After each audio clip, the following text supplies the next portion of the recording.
Presiden. Saya kira saya sudah jawab tadi ya. Mbak Nana sudah saya jawab banyak soal kebebasan berpendapat.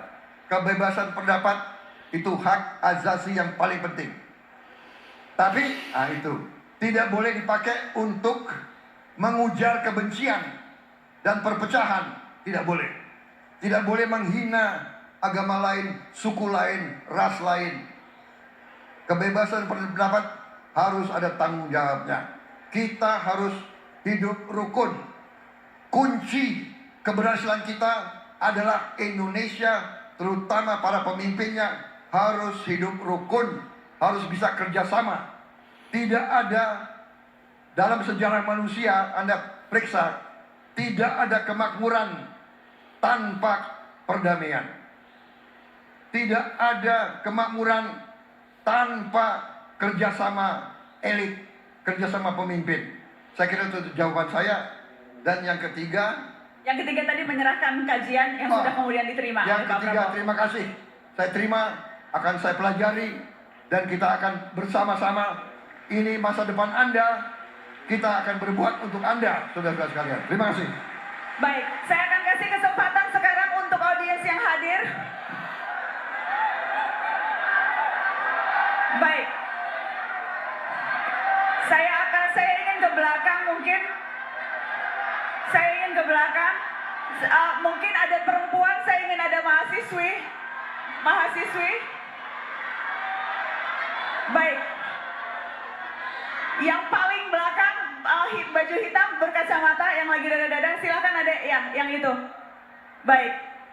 Dan masih ada waktu nanti untuk satu lagi penanya, mudah-mudahan. Ya, silakan. Mic-nya tolong dikasih di sebelah sana. Boleh ke sebelah sana? Ya. Itu. Silakan.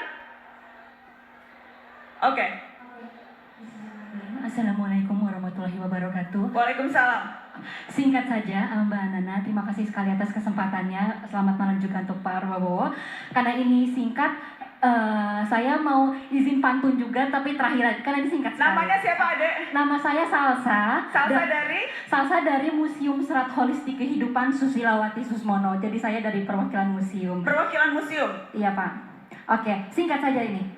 Pak Prabowo, sudah sejauh mana pembuktian Bapak pribadi soal Pancasila sebagai dasar negara, terutama sila pertama ketuhanan yang Maha Esa?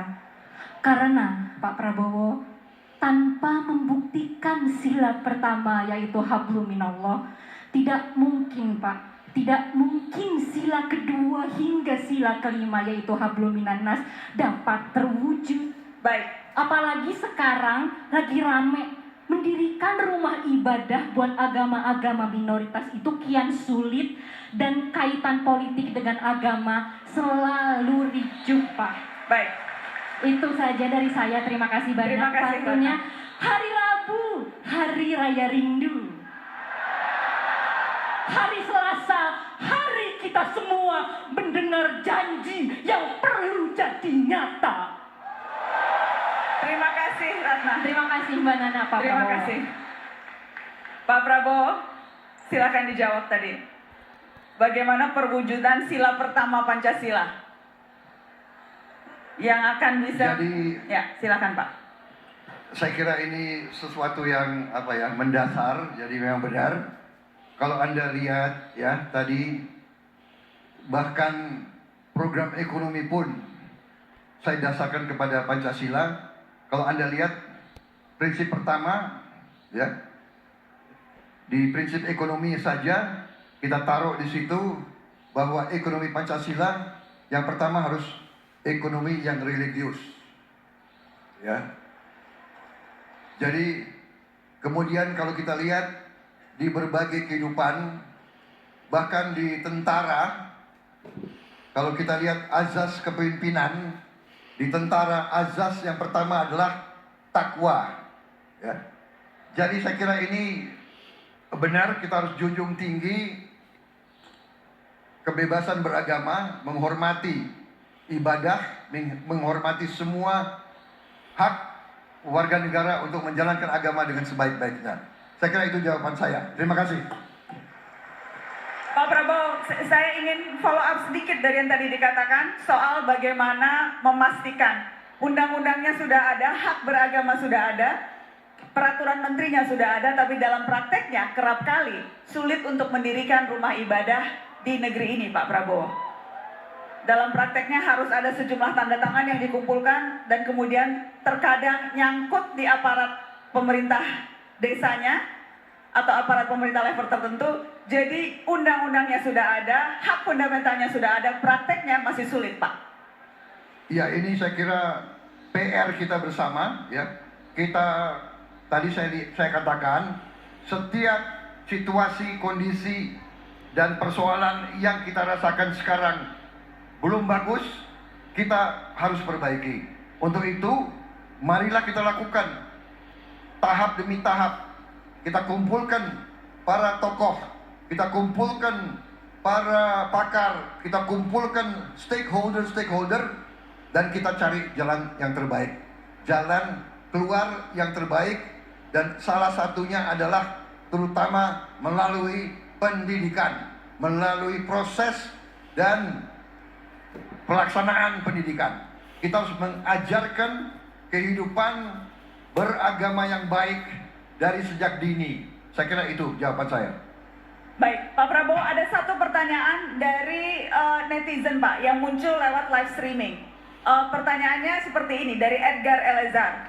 Gen Z dan anak muda sekarang rentan terkena depresi dan mental health. Apa pandangan Pak Prabowo soal itu, soal tantangan anak muda sekarang yang rentan depresi? Dan apa yang bisa dilakukan seorang presiden nantinya soal isu mental health dan depresi yang rentan dialami oleh anak muda?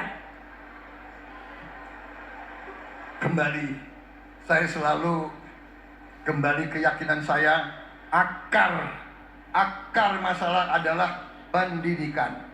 Dari usia dini dan seterusnya, iklimnya, kualitasnya, guru-gurunya, terutama gizinya bagus, anak-anak kuat, tahan fisik, tahan mental, insya Allah depresi akan berkurang, kalau bisa depresi hilang. Baik.